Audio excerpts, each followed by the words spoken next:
The biggest one that probably hurt me the most here in the heart was I was a scout leader, and there's this big place in Arizona, I believe.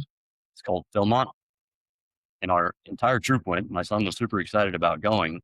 It's a 7-day hike. I couldn't do it. So he ended up choosing not to go because I couldn't go. And so to tell your kid that you physically can't do something, yeah, still rolls me up a little bit. Welcome to Beyond the Pain, the podcast that explores what it really takes to break free from chronic pain and reclaim your life. I'm your host, Leigh Brandon, and someone who's spent over 2 decades helping people get to the root cause of pain that no one else could explain.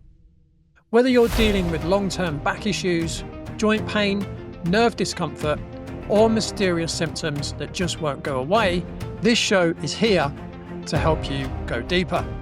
Because beyond the pain, there's clarity, strength, and power waiting for you. Each week, we'll uncover the physical, emotional, biochemical, and energetic causes of pain and how to transform them. Let's dive deep into this week's episode. Before we get into today's episode, I just want to quickly remind you that my new book, Beyond the Pain, is due out this July. This is a book I've wanted to write for a long time because so many people are stuck in pain, chasing symptoms, trying different treatments, and still not really understanding why their body is producing pain in the first place.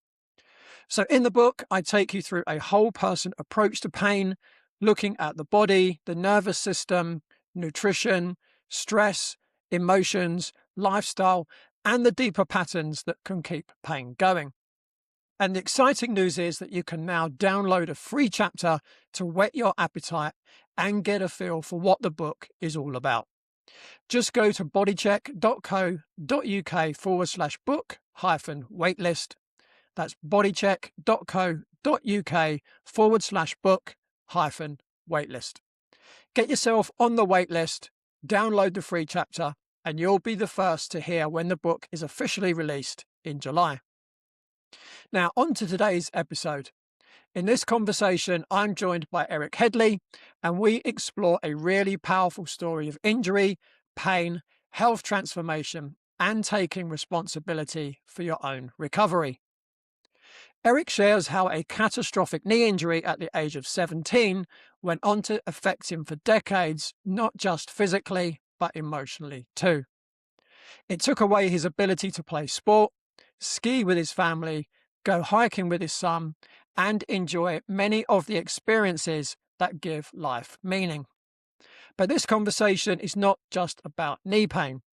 We also discuss stem cell therapy, why Eric chose mesenchymal stem cell injections rather than going straight for knee replacement surgery, and what changed for him afterwards, including being able to walk downstairs normally, playing pickleball, and even consider skiing again. We also get into Eric's wider health journey, including his experience with liver fibrosis, biohacking, mental health, EMDR, trauma, alcohol, depression, weight loss, and why unresolved emotional patterns can sometimes sit beneath the physical symptoms for many years. This is a really interesting conversation because it highlights something I talk about a lot. Pain is rarely about the painful area. It's about what pain takes away from your life, your freedom, your choices, your family experiences, your quality of life. So I think you're going to get a lot from this episode. Eric, welcome to Beyond the Pain. It's great to have you on the show. Yeah, I appreciate you having me. Thank you very much. Yeah, looking forward to this. So, Eric, can you start by sharing your story and how your catastrophic knee injury back in the late 1980s eventually led you to the work that you do today as a board-certified holistic health practitioner? Yeah, so 1987, my senior year of high school, I was playing football, and we were running a play that American football, of course, Mm. um, and we were running a play where it's called a halfback pass, where I was a quarterback. I pitched the ball off to the halfback. He runs around one side of the field. I run around the other. He's supposed to throw the ball across the field to me. That side of the line collapsed. So he ended up falling out behind me. He threw me the ball. I planted my right leg to turn and catch it because he was coming over the opposite shoulder. And I tore my ACL, my MCL, my upper and lower meniscus. Wow. Um, so I spent 9 hours in surgery. This was before they could do it minimally invasively. So I have, foot long scars on both sides of my knee. About 10 months in a cast. I actually graduated from high school, walking across the stage on crutches. So it was pretty catastrophic. The surgery was, a lot more invasive back then, but I was 17 years old. So I recovered quite well. And, I spent the next 15, 20 years playing tennis and basketball and skiing and hiking and, doing all of the things that I love to do as an athlete.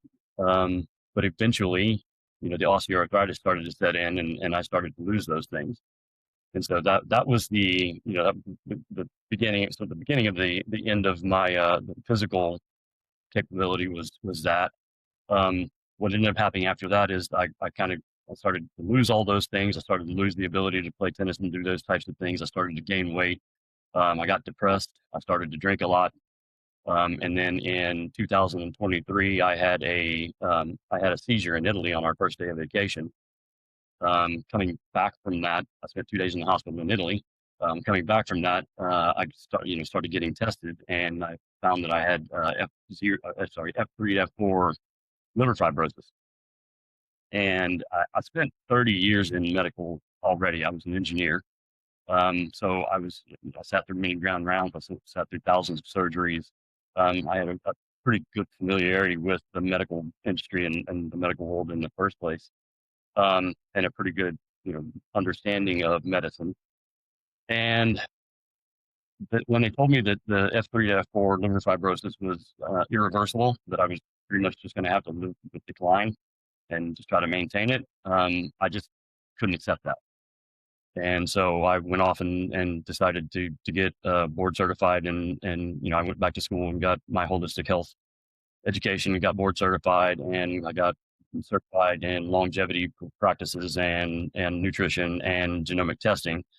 And I just decided to go ahead and do an experiment on myself. And so I biohacked my way to today. I have F0, F1 liver fibrosis, and my doctor doesn't understand why, because she said that's completely impossible.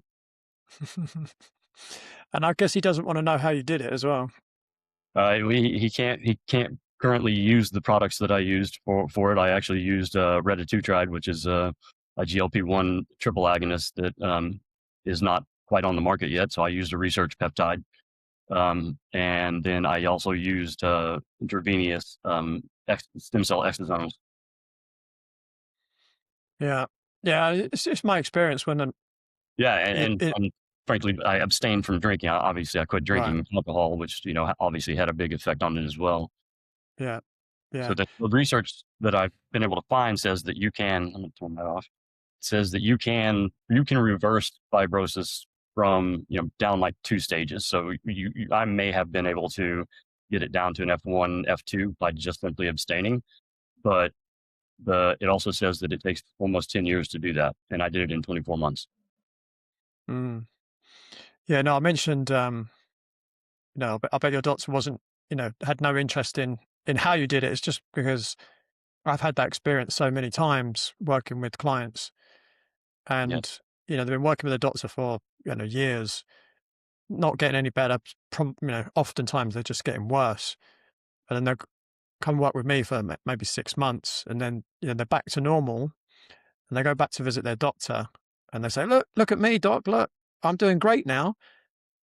And the doctor's like, "Oh, okay," yeah. and they're just, or they'll tell their doctor what they did, and the doctor will say, "Well, that won't have done it," Yeah, right? and I understand that the medical systems in the UK and the medical system in the US are different in some ways and the same in some ways, but here it's very much here, what's your symptom? Here's a pill, and whatever side effects that pill causes, here's another pill to take care of that side effect. Yeah. And unfortunately for doctors in the United States, and I have my sister-in-law is a pediatrician, my best friend is an internal medicine doctor. I have cousins that are doctors. All of them have gone into the profession with the best of intentions, Yeah. and then the pharmaceutical industry and the insurance industry basically tells them what they can and cannot do. Yeah. And so they can only work within the confines of the tools that are in their box. Yeah. I mean, unfortunately, it's no different here in the UK. And, sadly, doctors have become algorithm followers. Yeah. And if they don't follow the algorithm, even if it's in the best interest of the patient, they lose their medical license. Yes. So Yes. what's happening now is they're being replaced with, what do you call it? Physician assistants and AI, Yep. right? That's So been what we the do. fact that the doctors have just been going along with everything rather than saying, well, hang on a minute, this isn't right. We want the best outcomes for our patients. So we're not going to follow these algorithms if we think something else, and the challenge is, and I know it's even more expensive in the US, you go through, 5, 6, 7 years of medical training and you come out with, I think in the US, it's about $500,000 of debt, right? Yes. From Yes. the training. So that then if you say, right, well, I'm not going to do this. And they say, well, we're going to take your license away. It's like, well, okay, now how are you going to pay that £500,000 of debt? Right. Yeah. So you better do what we say. Otherwise you're going to lose your license. It's, Exactly. And the insurance companies have a chokehold over here because if you're with Blue Cross Blue Shield and they own 40% of your patient population, and you make them mad and they say we're going to take we're no longer allowing you to accept our insurance, you're out of business. mm, So yeah. yeah. Yeah. I mean, obviously insurance isn't as big over here. Obviously we have tax funded, um, I'll call it tax funded medical system. I wouldn't call it a health system. It's more of a disease management system, really. Yeah. Um, but some people do choose, on top of paying their tax towards medical expenses, they do have insurance as well on top. So you're Yep. paying twice.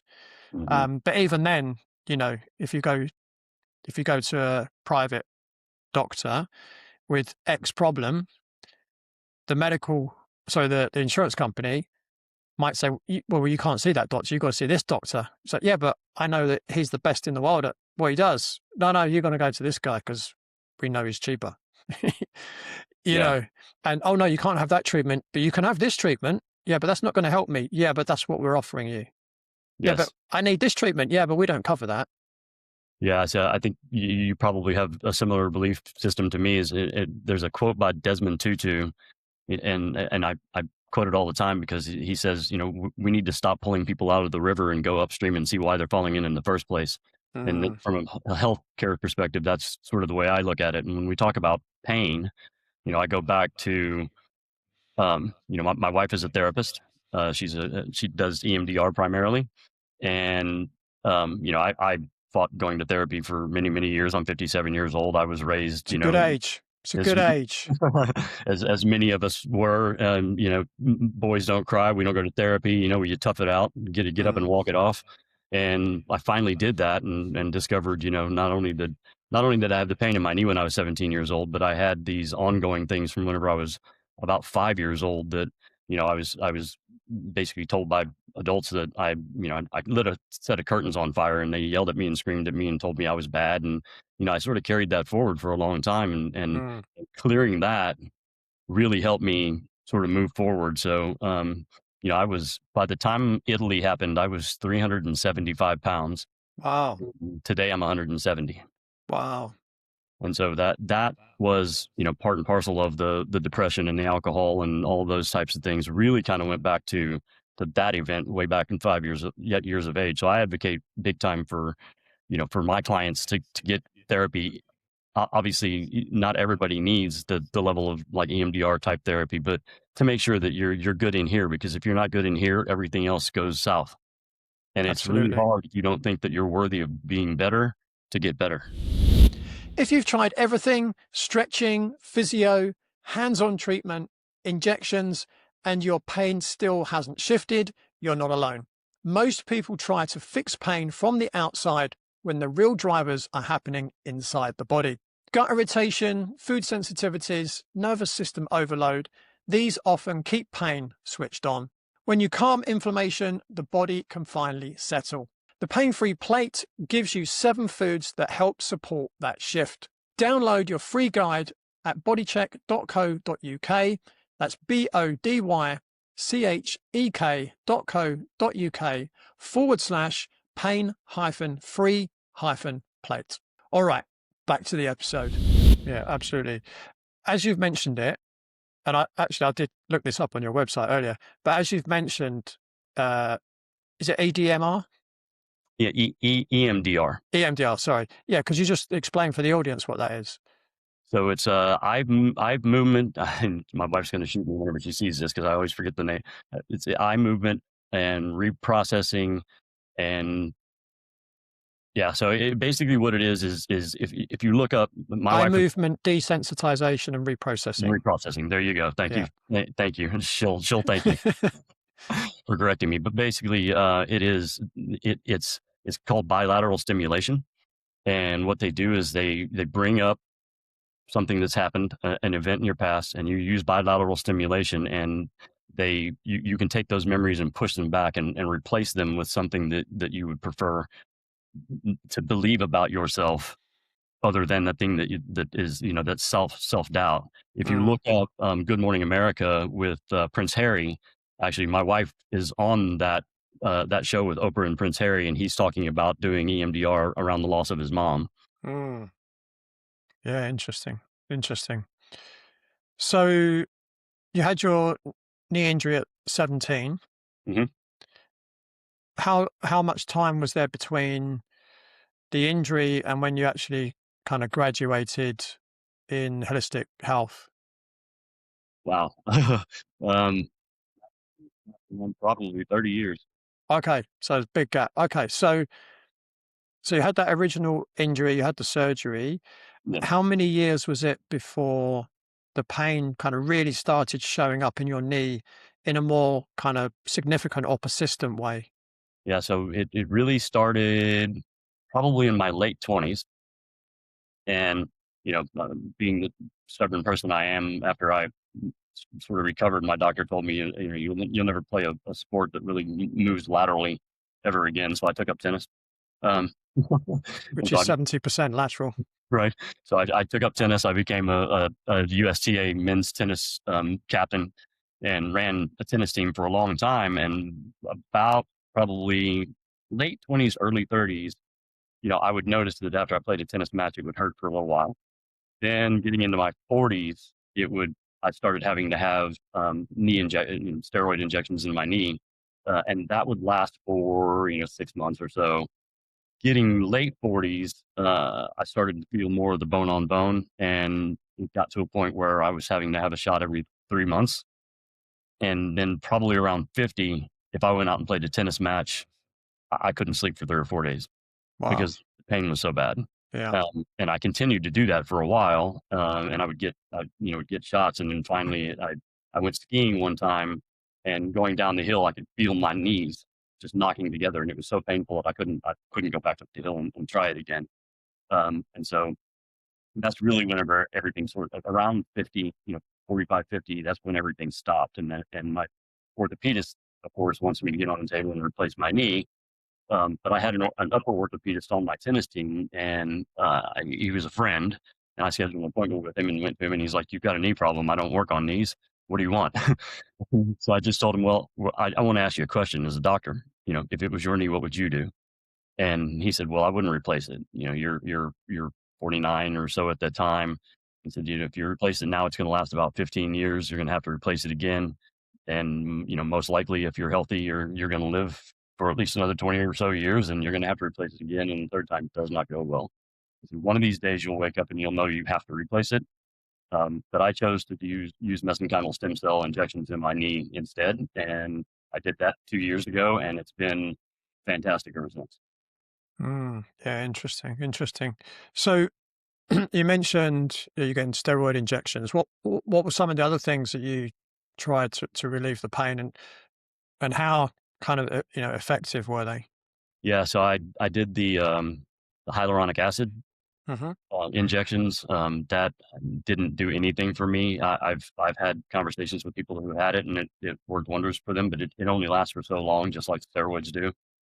Um, and then other than that, physical therapy, and they make these machines that you put ice in, and you wrap a device around your knee that it pumps that cold ice water through it.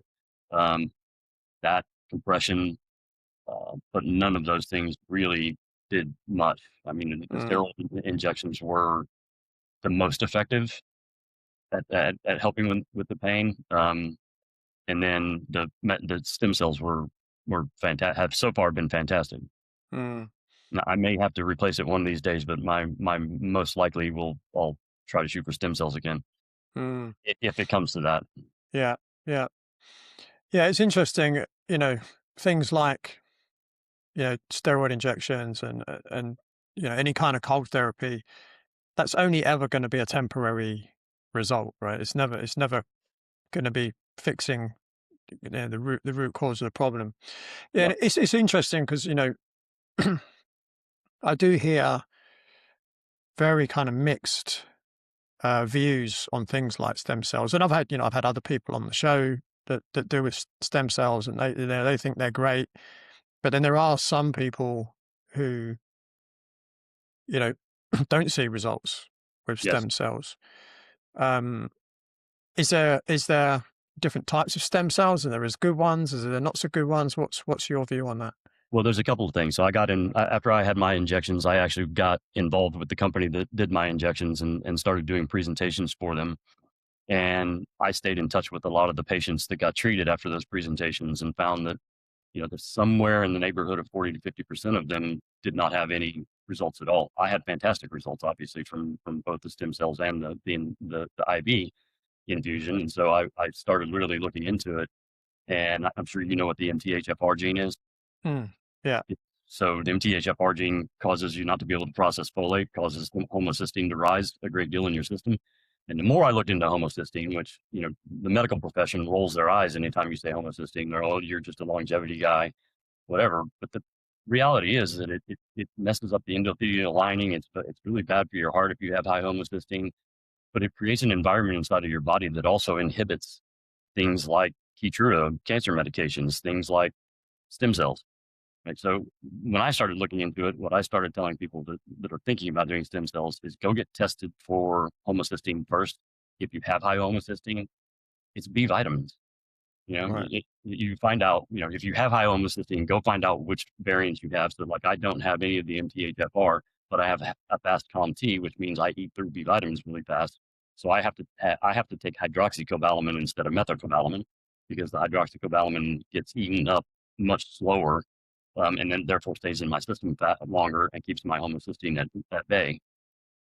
Whereas other people can just take methylcobalamin, but it really did correlate that I watched as 40 to 50% of the patients that got treated didn't have any results, and the others did, and I did, and I wondered why. And then you look at it, and 40 to 50% of the people in the world have the MTHFR variant of one or the other, and Mm, that sort of keep me off in the first place. But yes, there are different types of stem cells. So there's um, there's really two main types. So here in the U.S., the main type that's used by most people is your own. They go in and they take your adipose fat, or they take from your from your own bone marrow, and they spin that up. They pull your own stem cells out and put them back in. And to me, that's like it's like taking your car to the auto mechanic and they pull the oil out of it and they put it through a coffee strainer and then put it right back in. Right? It's they're as old as you are. How effective are they going to be? So the stem cells that mm, I used are donated stem cells, and in the U.S. I don't know if this is all over the world, but in the U.S. whenever you have a baby, the placenta and the cord, you know, 30 years ago, 40 years ago, were just thrown in the garbage. It's just medical waste. Now they actually cord bank those, and you can use those stem cells. They can pull the stem cells out of those, and they're day one from a baby. They haven't really formed into anything yet, so they're highly active, and those to me are the best. right. Gotcha. Gotcha. Yeah, just on a side note, I don't know if you're aware of this, but in the UK now, it's compulsory if you're making any bread products that there has to be folic acid in there. Well, when did that start? Because that's been here for a long time. Oh, very recently, like in Yeah. the last month or so. Well, I know that there's a mutation that happens in babies. I can't remember what it's called, and that's the reason that they started doing it here, is to try to keep, babies from having that mutation. Oh, Um, is that spina bifida? no, spina bifida could be part of it, but Mm. I can't remember exactly what it's called and off the top of my head. But that's the reason they started doing it, and they put folate in everything here, and in Yeah, this fact, isn't even folate. This is folic acid, yeah, folic acid. Sorry, the synthetic type, which for most people is going to be toxic, right? right, right, and Good it's, old government. especially if you have MTHFR. Exactly that, right? Yeah, Which and is what a I don't understand about the regular medical community is why do you just blow it off? It's something like it's so easily treated, but there's not a pharmacological intervention for it. It's B vitamins. yeah, So yeah, that's the only reason. I guess if they could come up with a way to treat it with a pharmaceutical, then they'd probably take it more seriously. yeah, yeah. I'm sure. I'm sure. And it's not that serious. If you just use B vitamins and treat it, you're done. So Yeah. I don't understand it, and especially whenever you talk about. I actually just authored a white paper about a week ago that goes over all of the different drugs and all of the effects that those different drug or the homocysteine has on those different drugs.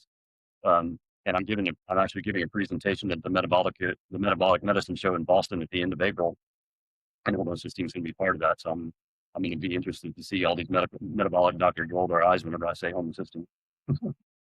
Yeah. Yeah. But I'm just going to present it as, you know what, it's worth looking into. Mm. Why would you be opposed to looking into something that betters your patients? Yeah. Well, a lot of people feel threatened if they have to change their belief system. Yeah. You know, very Yeah. difficult for a lot of people. Yes. Agreed. So, just going back, so you're living with pain for a long time. Hmm.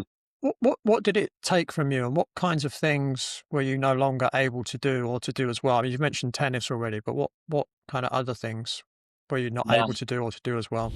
Pain can feel hopeless when nothing seems to make a difference, but pain always has a cause. And when you find the cause, you can influence the outcome. I help people uncover the biomechanical, nutritional, emotional, and lifestyle factors keeping them stuck and guide them towards lasting relief. If you're ready to understand why you're in pain and what to do next, book a discovery call with me at bodycheck.co.uk/consultation. That's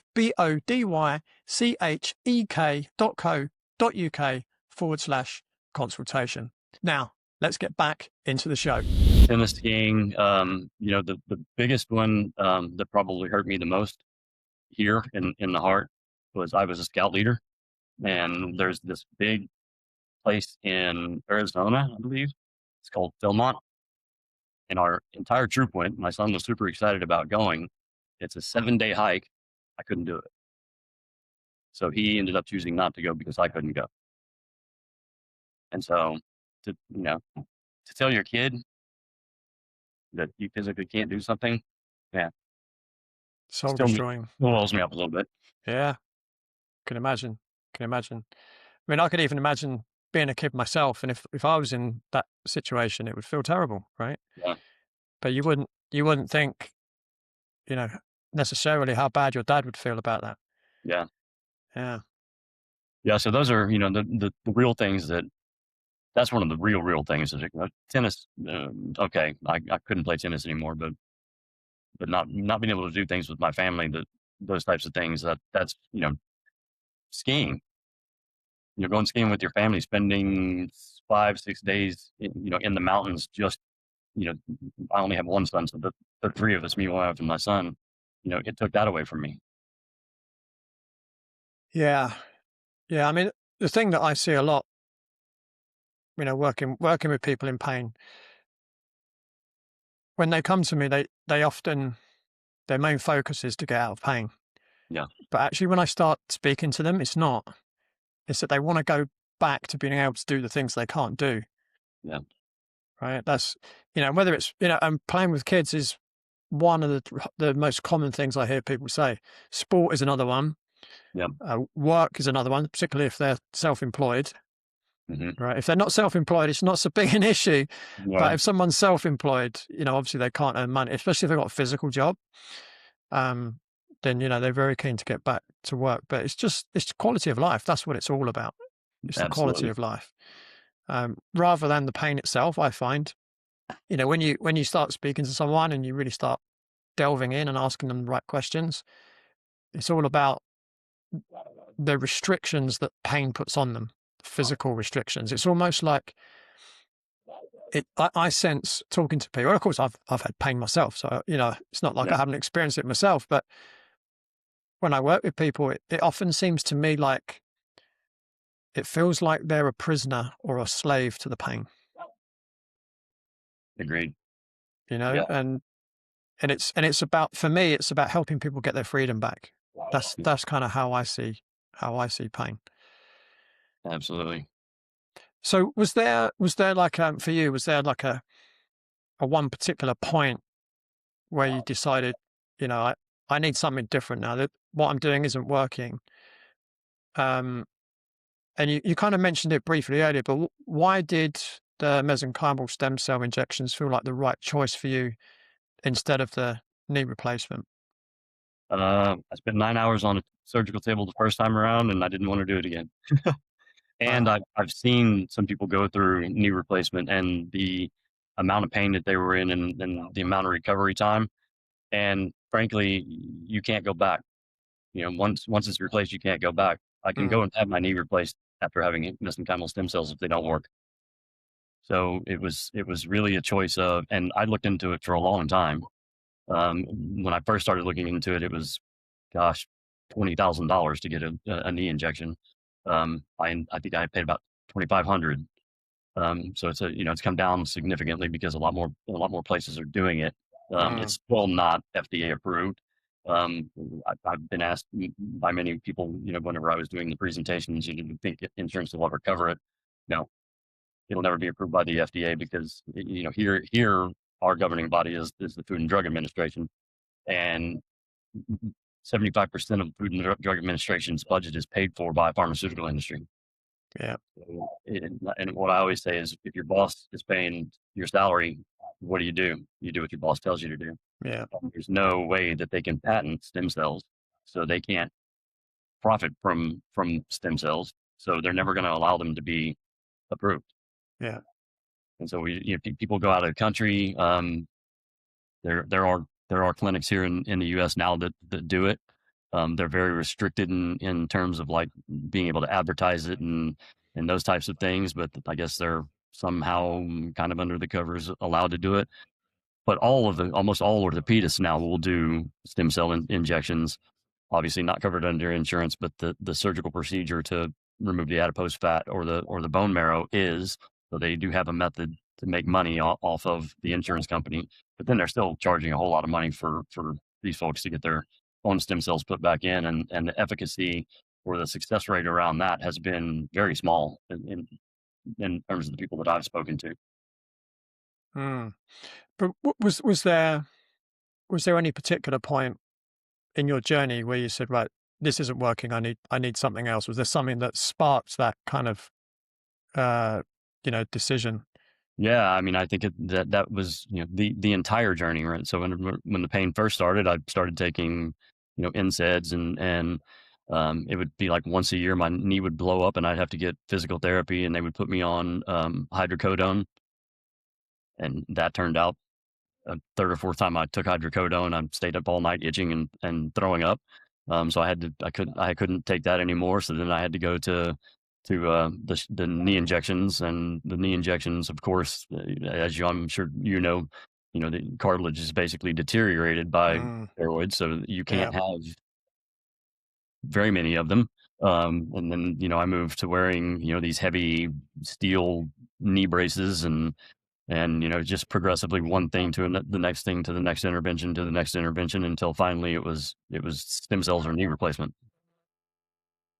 yeah. And so Just remind me, how long has it been since you started the stem cell treatment? I did my stem cell treatment almost 2.5 years ago now, I think. Okay. And what difference has it made? Like, what can you do now that you wasn't able to do before? It was really interesting. I I got the stem cell injection, and about 2 weeks later, I was in a training, class, and we were staying at a hotel, and the guy came to pick me up, and I walked down the stairs and got in the car, and I realized right at that moment, I took those stairs 1 foot at a time instead of 1 foot down, then the next foot, 1 foot down, then the next foot. That's the very first time I recognized that there was something significantly different at play, right? I've been able to take a pickleball since then. Mm, We're gonna try and go skiing next year. See how that works out. But if there is truly regeneration taking place, and unfortunately, I did not have a pre and post MRI. I kind of wish I had now. mm, But if there is regeneration taking place, I figure 3 year gap between that time, maybe I'll actually be able to ski. mm. Interesting. So, so you're playing pickleball. How regularly can you play? Oh, I played maybe once a week. Okay. Yeah, And any kind of sensation in the knee, or does it just feel completely normal now? it feels pretty good. I actually had kind of weird. I had a instance the other day where um, something ticked in it, and it swelled up a little bit and actually hurt all day. And I happened to have a course of oral prednisone, and I took a high dose of prednisone, and within 24 hours it was perfectly fine again. But so there's still some stuff going on in there, and the And what? osteoporosis is probably never going to go away. But Yeah. And what about just kind of general walking? Like, I imagine that's a lot easier now. yeah, yeah, I can jog again. Right. Okay. And I guess, if your son still wanted to go hiking, you probably could. Yeah, he's 23 now. I don't think he's going to go. Dad's not as cool anymore. No, no, no, Dad's not quite. Unless he needs money in his bank account. Yeah. So, um, if you were to speak to someone who was kind of thinking about, maybe they were in the situation you was in when you were in your, say, late 20s, let's say, No. how would you describe kind of how you were feeling then and how you're feeling now? And what sort of advice would you give to them? Yeah, so, in my 20s, my knee hurt. At 57, the rest of it hurts. Um, but, yeah, so I think that my advice would be, first and foremost, take care of it. Maybe if you have a knee injury like mine, maybe don't play tennis. Maybe or at the very least, just stick to doubles. My biggest, I tried to be Patrick Rafter. I was a serve and volleyer, and I Mm, played singles, and so I was really hard on my knee. yeah. Lots of Um, changes direction very yeah, quickly. so I would probably tell them, don't quit sport, but take up sports that are not as going to be as impactful on your biology as something like tennis or something of that nature would be, on your knees. Um, Keep the weight off. Mm, Getting up to 300 or getting up to 250, 270 pounds didn't help yeah. at Yeah, for all. sure. Yeah, water sports can be pretty good when you've got that kind of issue going on because Yeah, there's no load going through the joint. But obviously you need to enjoy it. I mean, yeah, yeah, I've never played it, but I've heard polo gets pretty violent. yeah. I had some friends in high school that played on the water polo team in high school, and yeah, they'd come out with black eyes sometimes. And Yeah, yeah, for sure. Yeah, I mean it's interesting. So we're recording this on a Friday. So last week, Friday, Saturday, Monday, Tuesday, I did 2-hour tennis sessions, intense. yeah, So us old boys can still do it, if you look after yourself. yeah, But I've not had any serious knee injuries over the years. So I had a grade 1 ACL tear, but that was, wow, how long ago? 24 years ago. It was didn't take too long to rehab. yeah, Um, so yeah, been looking after myself since then. yeah. Well, if I hadn't have torn my meniscus so bad, I probably would have been in better shape over the years, but Mm. it's really the meniscus that, really starts to deteriorate after it's been injured. Yeah. Yeah. Do you know how your meniscus is now with the stem cells? I know you didn't get the MRIs, but Yeah, so I've seen MRIs where there appears to have been some regeneration, but they're not people I knew, so I have to take it with a grain of salt. mm, But yeah. got a good friend of mine, Les, who is actually the person that kind of talked me into to coming to work for the stem cell company. He did it 7 years ago, and he was a semi-pro soccer player, and he coached U18 in Guatemala for many years until his knee got to a point where he couldn't coach, or he couldn't do it anymore. And so he had it about 5 years before me, and as of today, his knee's still in great shape, and so he's probably 7 years ago. Mm, And yeah. Interesting. he played semi pro pickleball for the last couple of years. Okay. Yeah. Yeah. Now I have. I'm doubles so that I don't have to move too much lateral. Yeah. Yeah. And I suppose pickleball as well, the court's smaller, isn't it? So Yeah. you don't necessarily have to get into a full on sprint Yeah. as It's compared to nowhere near as as to fun as a though. full tennis court. Yeah, I've actually seen a presentation online, um, and it's of a couple of supplements. I won't mention the name of it, but some of it is it's got seaweed extracts in it and a few other things, Mhm. and it's quite interesting. The studies that I've seen, they show images of the knee before people take this supplement. And basically, what it does, I think it just increases the blood flow to the joint, and it Mhm. actually has shown some degree of regeneration in the joint. And it does look like it's one of those things where it just looks too good to be true.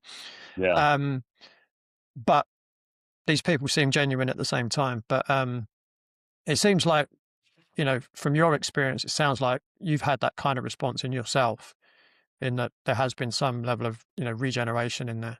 Yeah, I'd like to see what that is. I know that there's Dr. Depew has a product. Christian Depew, I believe his name is. He has an oral supplement, but the knee's an encapsulated joint. Mm, That's how the fluid remains in the knee, because it's. I always explain it to people like it's kind of like a balloon, right? If you squirt water on the outside of it, nothing goes in, and if you put water on the inside of it, it won't come out. So I question, the efficacy of an oral anything mm, in terms of being able to regenerate something inside of a joint that's encapsulated. mm. Yeah, maybe I should get the supplement company on, get them to talk to me about it. But I'll Yeah. I'll show it to you afterwards in more detail. Okay. A pattern I constantly see in my clinic is that people blame their pain on the final movement they made, lifting something, twisting, slipping awkwardly. But the truth is, the body was already inflamed and stressed long before that moment. When you reduce inflammatory load from food, everything settles, joints move better, muscles relax, and pain becomes more cooperative. The Pain Free Plate shows you 7 foods that support that process. You can grab your copy at bodycheck.co.uk. That's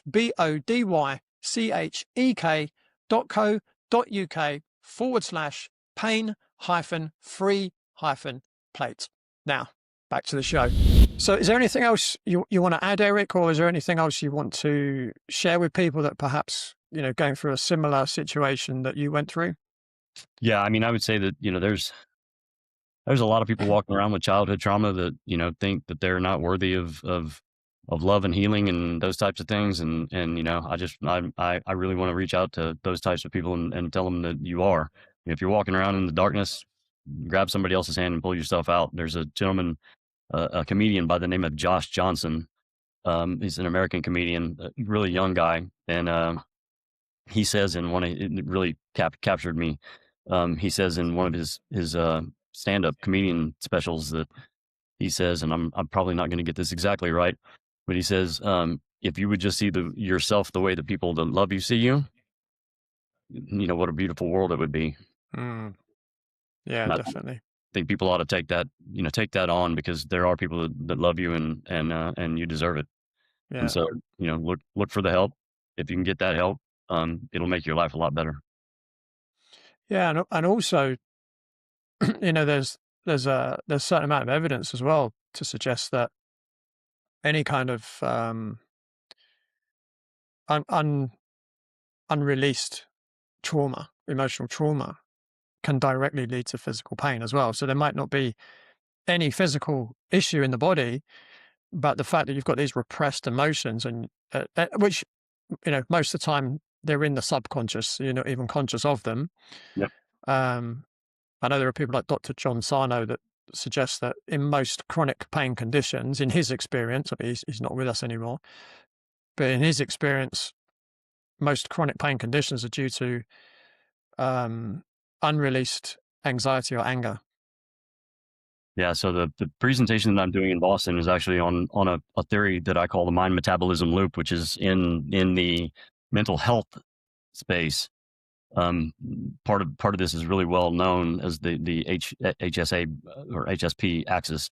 But basically, what it does is it talks about anxiety causes you to go into this sort of fight or flight mode, and I call it the mind metabolism loop. I'm actually hoping to have my book released on it prior to giving the presentation. I may not, but basically what it does is, you go into this state of anxiety, which releases a lot of cortisol into your system, which reduces glucose, which causes insulin resistance, which causes, insulin resistance causes more anxiety, and you just go right back into that loop, and it just spins faster and faster and faster.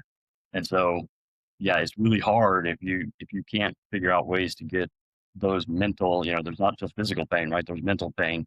If you can't resolve that mental pain, a lot of times your body's just going to stay in that mode, and you're just going to, continue. So it doesn't matter what peptides we do. It doesn't matter what optimization we do down the road. I believe quite firmly that had I not gone back and done EMDR and fixed the trauma from my past, I would have probably been an alcoholic again. Mm, yeah, Would have just remained in that same anxiety filled and depression filled loop that, just would cause me to fall right back into the same old patterns. So if you break that pattern and you break that loop, you can do all kinds of things. yeah, yeah. So, in your experience, the stem cell treatment, is that purely for joint pain, or can it help with other areas of the body? No, so I've seen some pretty amazing things. Actually, one of the people that worked for the company that I worked with, her mom had a emergency quadruple bypass surgery, and 2 weeks later, she went into rapid onset dementia. She had to be admitted to a memory care facility. She could not raise her head. She could not recognize any of her family members anymore. And because this particular person worked for the stem cell company, the owners of the stem cell company offered to give her IV infusions of exosomes at no charge. And 2 weeks later, she was released from the memory care facility, and she's almost exactly like she was before she ever had the bypass surgery. Wow, So completely cured of dementia. wow. Obviously, there's no guarantee that that's going to be what happens with everybody. In Mm, addition, her son has autism, and he was nonverbal. And so they ended up doing stem cell IV treatments on him. After the first treatment, he started to actually verbalize. And after the second IV treatment, he's become inquisitive. He's actually started to ask inquisitive questions. So I've seen things that I would call miracles take place with them. mm. But in terms of pain, is it helpful for other Oh, areas yeah. of body apart from joints? Oh, yeah, back, shoulders, neuropathy. We treated all kinds of things. What about conditions like fibromyalgia? I don't know of anybody that's been treated with fibromyalgia, so I can't speak to it. But the mental health community tends to think of fibromyalgia as almost as much mental as it is Hmm. and it's based a lot on past trauma. Yeah. No, I agree. Yeah, I agree with that. Yeah, interesting. So, um, stem cells working on the mental emotional aspects. Is there other things that you think are important in terms of helping people with persistent pain syndromes? Yeah, yeah. I mean, I think, excuse me. Gosh, and I think movement and Mm, sleep are two huge things. I think that yeah, every day I wake up, I go out and I stand on the front yard lawn and grounds for a little bit, and then I put my shoes on and I go take a 15-minute walk. And the first 3 or 4 minutes of that walk, my body is very stiff and almost like sore. But by the time it's over, I feel great. And so I think that obviously that's not going to, from a chronic pain perspective, that's not going to help as much. But sitting around doing nothing is just going to make it worse. yeah. No, agreed. Yeah, and it can sound counterintuitive as well because, oftentimes people say, "Yeah, but if I move, it's gonna hurt." Yeah. But actually, it's been shown quite clearly that when you do move, it does actually help alleviate pain. And I think the key is to find movement that you can do that doesn't cause pain. And like I mentioned earlier, in a swimming pool or in water, Mm. almost everyone can do that without any pain. Right. And also, another thing that's important as well is, if you said, well, if I go for a walk for 30 minutes, I know I'm going to be hurting the next day. Start with 25 minutes. Yeah. And then if the next day you're okay, then maybe do 30 the next day. Yeah. Right. And then if you're okay the next day, try 32 minutes and see if you can do that. And, what a lot of people find is if they gradually increase without trying to have the expectation, if I do that, I am going to hurt Yes. because, we know how strong the nocebo effect is, right? If Yes. you're expecting to do something and it's going to cause pain, it probably will. Hmm. So if you do it without that expectation and say, well, let's just do it with curiosity and let's just see, and just add a little bit more on to what you can do, you might be surprised. And, the more you move, the less likely you are going to feel pain Yeah. in the long run. I tell clients the same thing all the time, but what I'll typically tell them, especially whenever they're metabolically unstable, is after you have a meal, get up and take a 10-minute walk. If you eat 3 times a day, you'll by the end of the day you'll have walked 30 minutes. But also that exercise helps regulate your blood sugar. Yeah. Whereas if you don't and you just stay sedentary afterwards, that blood sugar is just going to continue to course through your body, and that has weight gain impacts and all kinds of things. Um, Yeah. Absolutely. And before we wrap up, is there anything more you'd like to add? I'm nothing I can think of off the top of my Cool. head. Great. So, what's next for you? What have you got coming up? Yeah, so I'm finishing writing a book. I'm actually also involved in a company that does what's called remote physiological monitoring and chronic care management. So we take care of in the U.S. it's really people above the age of 60. But statistically around the world, people spend about the last 16 and a half years of their lives in some form of chronic pain, Mm, chronic condition of some sort. So, our goal as an organization, and my organization is Arise Elite Longevity. Our goal is really to compress that. We know that Mother Nature or Father Time, whichever one you want to call it, is unbeaten. So we're all going to end up in the same place. But how the quality of the years of those last years means a lot. Being able to get on the mm, ground and play with your grandkids means a lot. And so we try to compress that as much as possible. And we do that through lifestyle interventions and testing and mental health and those kinds of things. So really, I'm coming out with the book. I'm gaining clients all the time and trying to move more and more into this. And we are really kind of driving the RPMP, the remote physiological monitoring company forward as well to try to help the older people that are in chronic conditions live better lives as well. yeah. Yeah. That's a really great thing to be working on, and greatly needed as well. Yeah. And it's a real shame that, you know, so many people work so hard their entire life, pay their taxes, and then when they've got time to enjoy themselves, they don't have a body Yeah. that is able to enjoy it. That's just such a shame. And I've said it a few times on this podcast before, but I remember being 40 years old and being at my tennis club watching the older people play, and there was a part of me who was like, that's great. You know, they're in their 70s and they're playing tennis. But there was another part of me saying, oh, they look so painful and stiff and slow, not just in their body, but in their mind as well. You know, they're waiting till the ball bounces by their foot before they even start to get into position to hit the thing. Yeah. So then they're all hitting it very awkwardly. And I said then, I want to be playing when I'm their age, but I want to be able to move just as well then as when I was 40. Yeah. And The funniest, my funniest tennis story before we go, I'll tell you. I walked onto the court as I think about 22 years of age, in a tennis tournament, and the guy standing across from me was probably in his 60s, and I thought, I've got this. Now, I think he beat me 6-1, 6-1, and he just moved me all over the court. And I'm trying to hit with power and move in, and he would just I'd hit it and he'd lob me and I'd have to run back and hit it, and that's actually the day that I learned how to play drop shot lob. And so I get somebody that was a better tennis player than me that was in better shape than me, and I would just drop shot lob them until they were completely out of breath. But I walked onto that court in supreme confidence, thinking I was going to whip that old guy's butt, and nope, the exact opposite. That's a big mistake to make, going onto a court thinking, oh, this is going to be easy. I've made the same mistake many times. Yeah. But yeah, I'm more than halfway between 40 and 70, and I am still moving as well as when I was 40. So I'm still on course.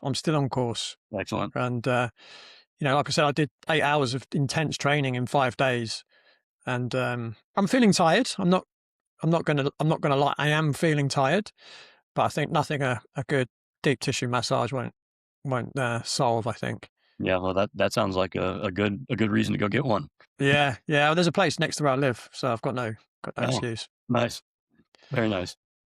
So, Eric, where can people find you online? Where do you want to send people? Yeah, so you can find me online at ariseelite.com. And you can find my wife's practice online at thearisemethods.com.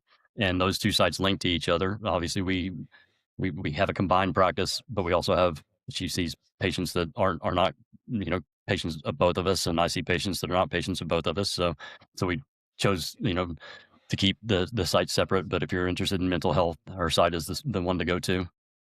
And if you're interested in longevity and longevity practices, mine is. And do you work with people online as well? I do. Yep. Okay. Do you want to let the audience know where you're located? Yeah. So I'm physically located in Austin, Texas. Okay. And I guess do people fly in to see you as well? Not yet. I'm not that popular. Okay. My wife being an international EMDR superstar, they do, but not me. But it's an option. It's an option for people. For sure. Yeah. Awesome. Great stuff. Yep. So that's it from Eric and me for this week, but be sure to tune in same time, same place next week on Beyond the Pain. Thanks for listening to Beyond the Pain. If this episode resonated, please follow the show, leave a review, or share it with someone you know who's been struggling. And remember, pain is not permanent. With the right insight and support, you can turn it into power. Until next time, stay open, stay strong, and keep moving beyond the pain.